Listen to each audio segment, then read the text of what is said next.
Allô?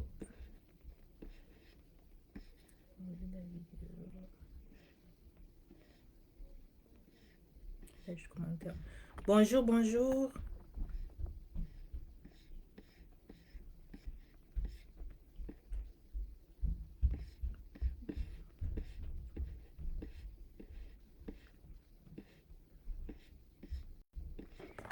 Bonjour à tous. Est-ce qu'il y a des personnes qui sont connectées? Est-ce que vous m'entendez?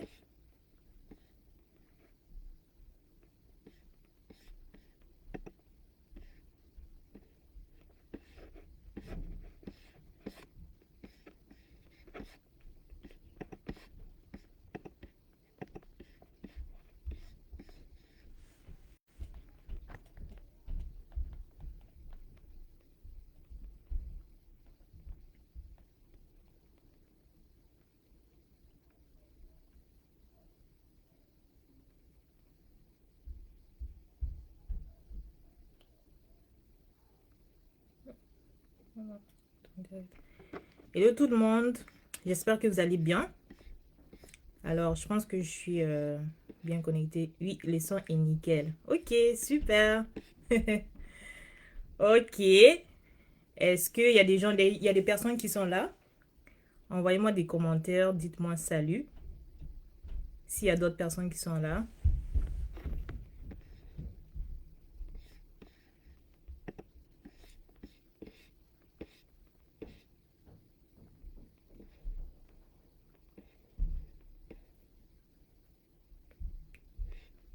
Ok. Donc, moi, je vais commencer le live.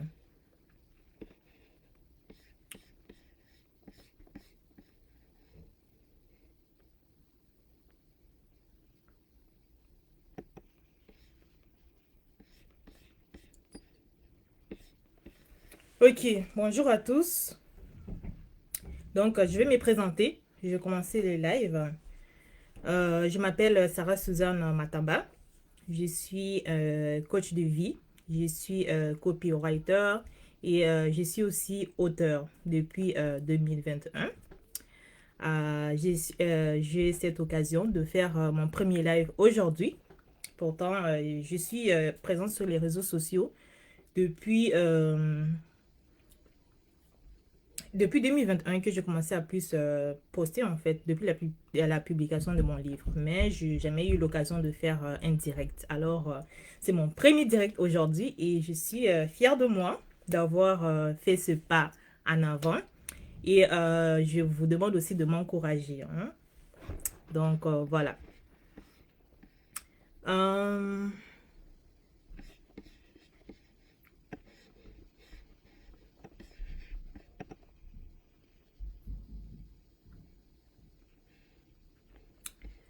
Euh, ok.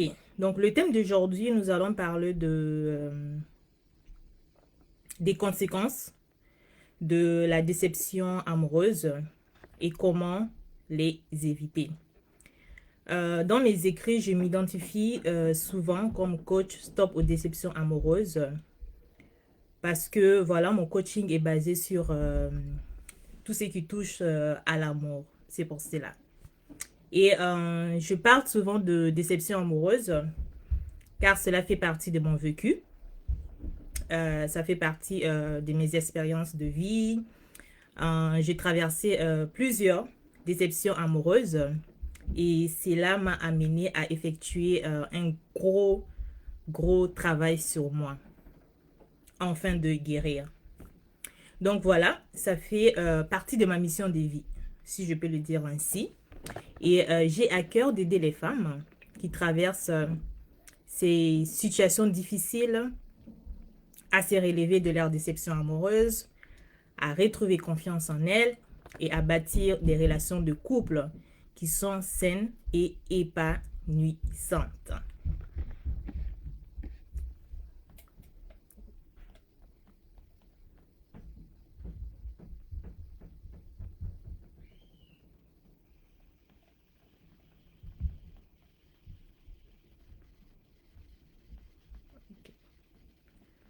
Donc,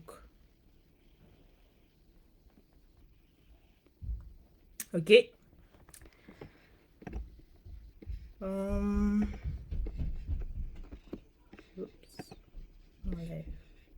Ok, parlons maintenant du thème d'aujourd'hui. Les conséquences de la déception amoureuse et comment les éviter. Euh, j'ai choisi en fait de vous partager trois conséquences. Et parmi ces trois conséquences, nous allons voir comment nous pouvons éviter cela. Et à travers ce thème, je trouve en fait qu'il est très judicieux de comprendre les conséquences émotionnelles de la déception amoureuse et comment cela peut avoir un impact négatif dans nos relations futures. Je vais donc diviser la présentation en deux parties. Dans la première partie, nous allons énumérer quelques conséquences de la déception amoureuse. Et ensuite, dans la deuxième partie, nous allons énumérer quelques points pour les éviter.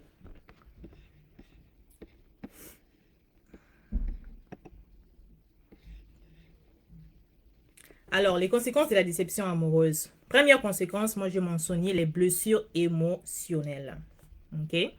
La déception amoureuse, ça entraîne un impact émotionnel très négatif dans notre vie. Et parmi ces émotions négatives, on peut bien évidemment citer les sentiments tels que la tristesse et la colère. La tristesse et la colère, ce sont des sentiments qui ne manquent carrément jamais lorsqu'on fait face à la déception amoureuse. Comme deuxième conséquence, nous avons la perte de confiance en soi. C'est quoi la confiance en soi? La confiance en soi, c'est cette croyance-là positive que l'on a sur nos propres capacités, nos compétences et notre valeur personnelle. Donc, la confiance en soi, ça influence beaucoup notre perception de soi et ça joue un rôle important dans notre bien-être émotionnel. Donc, vous voyez, s'il nous arrive de perdre notre confiance en soi, nous allons également perdre cette valeur que l'on a de notre propre capacité. Et cela va beaucoup influencer notre bien-être émotionnel. Donc, en troisième conséquence que je peux citer, ce sont les impacts négatifs sur nos relations futures. Je ne sais pas pour vous, mais moi, personnellement, lorsque je traverse une déception amoureuse, ça m'arrive d'avoir de la difficulté à faire confiance à nouveau à un homme. Et je ne dis pas non plus, je ne dis pas que tous les hommes sont pareils. Je ne dis pas non plus que toutes les expériences que l'on vit en matière d'amour sont semblables. Non, parce que je considère que voilà, chaque expérience est différente. Mais la chose à savoir, la chose à retenir ici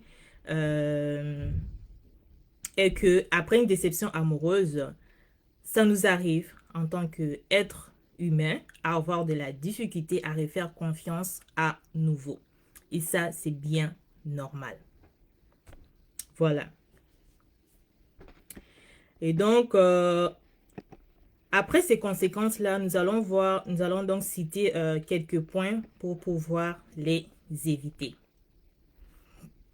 En ce qui concerne les blessures émotionnelles, en y réfléchissant, je me suis dit, pour éviter de retomber dans des blessures émotionnelles qui sont liées à la déception amoureuse, vous pouvez mettre l'emphase, ou nous, hein, ou vous, c'est important de mettre l'emphase en fait sur une bonne communication.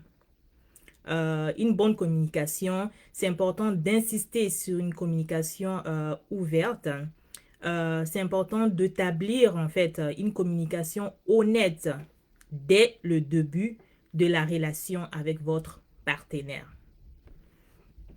En deuxième point, en ce qui concerne la perte de confiance en soi. Pour éviter cela, pour éviter de perdre sa confiance en soi après une déception amoureuse, ça serait judicieux, je peux dire, d'établir, par exemple, des limites qui sont claires pour votre relation. Et parmi ces limites-là, nous pouvons citer,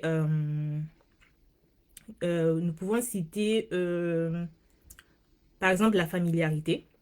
Évitez trop de familiarité dès le début de la relation si vous n'êtes pas sûr que c'est une relation qui va s'étendre sur le long terme.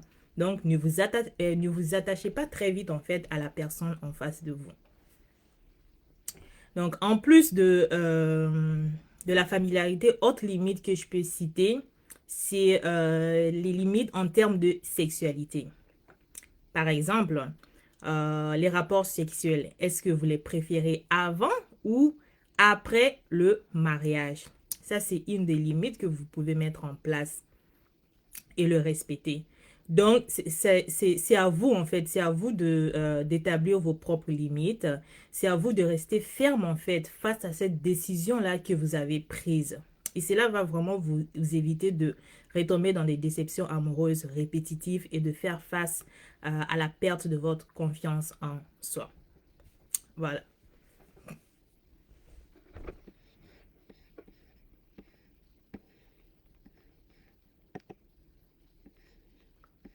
Ok, comme troisième conséquence, est-ce qu'il y a des questions? Un très bon son, mon ami. Ok, merci. Amaro. Ok. Ok. Troisième conséquence, nous avons parlé tout à l'heure des impacts négatifs sur les relations futures. Comment les éviter? Pour éviter cela, selon moi, j'ai fait, en fait, je vis en fait le fait d'apprendre à nous connaître d'abord personnellement. Ok? C'est important de se connaître réellement en tant que personne. C'est important de connaître ta personnalité. C'est important de connaître tes valeurs. C'est important de connaître comment tu te comportes dans une relation amoureuse. Comment tu aimes être traité dans une relation de couple. Euh, c'est aussi, comme on peut dire en termes de tolérance, qu'est-ce que tu tolères? Voilà. Qu'est-ce que tu peux tolérer et qu'est-ce que tu ne peux pas tolérer dans une relation? Donc, ça, c'est quelques questions, en fait, à laquelle tu peux te référer pour éviter à ce que tes déceptions passées entraînent un frein dans tes relations futures. Donc, j'ai parlé de quoi? L'importance de se connaître, de connaître sa personnalité, l'importance de connaître ses valeurs, son comportement, qu'est-ce que l'on peut tolérer et qu'est-ce que l'on ne peut pas tolérer. Et en plus de ça, je dirais aussi, c'est important d'être patient et de construire tes relations progressivement. Donc voilà, ça va vraiment t'éviter d'avoir un frein en fait dans tes relations futures. Donc je pense que j'ai passé à travers les trois conséquences. Oui.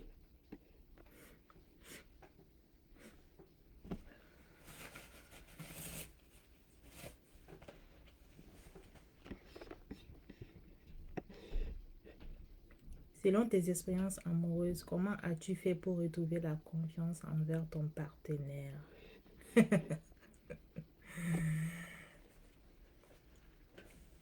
Donc, euh, pour récapituler tout ce que je viens de dire, j'ai cité trois conséquences de la déception amoureuse et comment les éviter.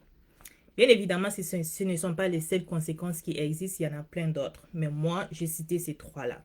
Donc, nous avons vu les blessures émotionnelles. On peut les éviter en mettant l'emphase sur la bonne communication, une bonne communication dès le début de la relation.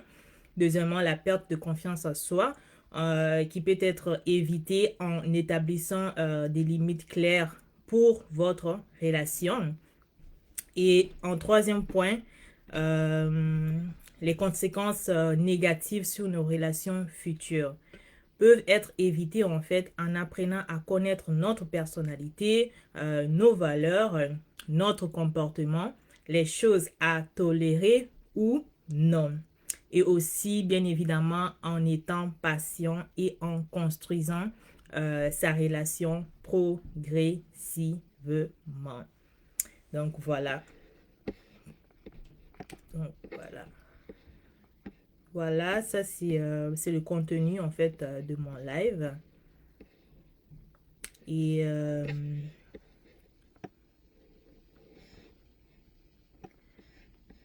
ok, il y a des questions ici. Selon tes expériences amoureuses, comment tu fais pour retrouver ton partenaire? Mais Amaro, c'est c'est un peu ce que j'ai touché en fait sur le dernier point en disant que lorsque j'ai touché sur le point de comment éviter en fait de faire face à des freins dans notre future relation, dans notre future relation. Comment éviter à ce que nos déceptions passées entraînent un frein dans nos futures relations. C'est pas mal les points que j'ai cités au cours du live. Hein. C'est important de se connaître. C'est j'ai pris un temps en fait de remise en question, d'introspection sur ma propre vie, savoir ce que j'aime vraiment. D'abord me connaître d'abord moi-même, me connaître d'abord moi-même en tant que personne. Ensuite savoir ce que j'aime dans une relation amoureuse pour pouvoir maintenant m'ouvrir à une autre personne. Alors, est-ce que vous avez d'autres questions?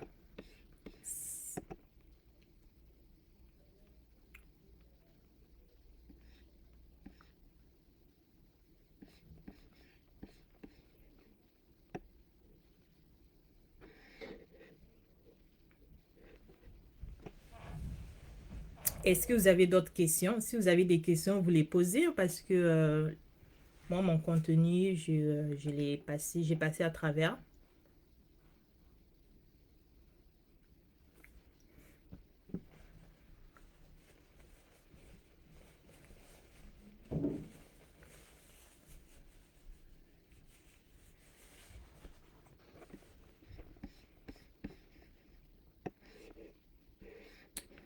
Donc, si vous n'avez pas de questions, moi, j'ai terminé le live. C'était pas un live très long. Prochaine fois, peut-être on aura l'occasion de faire des lives plus longs. Et je vous remercie. Je remercie ceux qui ont pris le temps de m'écouter. Merci à ceux qui ont posé des questions durant le live. N'hésitez pas à liker ces lives, à commenter, même après, et à les partager autour de vous. Aussi, j'invite toute personne qui sont intéressées à se relever de leur déception amoureuse à rejoindre maintenant notre groupe Facebook Stop aux déceptions amoureuses. Le lien du groupe, ben, ça se trouve, c'est identifié dans cette vidéo. Donc, vous pouvez juste rejoindre le groupe.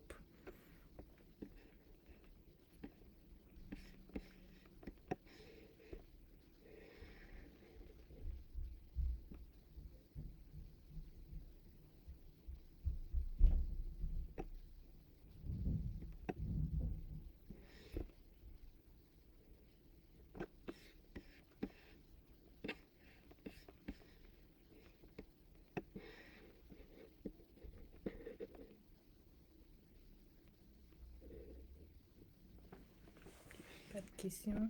Le choix de partenaire est-il important pour éviter la déception? Oui, moi je dirais que oui. Oui, c'est important. C'est même très important en fait. Après, quand tu parles de, tu sais, de choix de partenaire, il y a plusieurs critères en fait dans le choix du partenaire. Après, ça serait à revoir hein, tous ces critères-là. Moi, je pense que c'est très très important pour éviter de retomber dans des déceptions amoureuses en fait.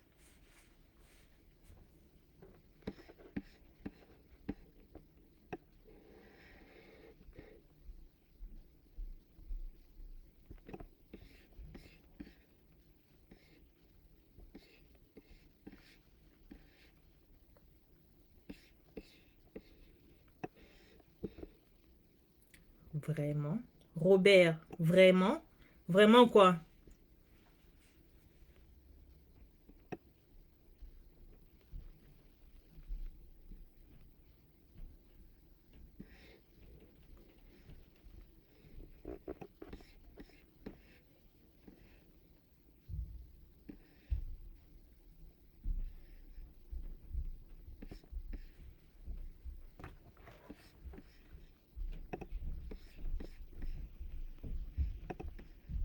Ok. Donc, s'il n'y a pas d'autres questions, alors le live est terminé.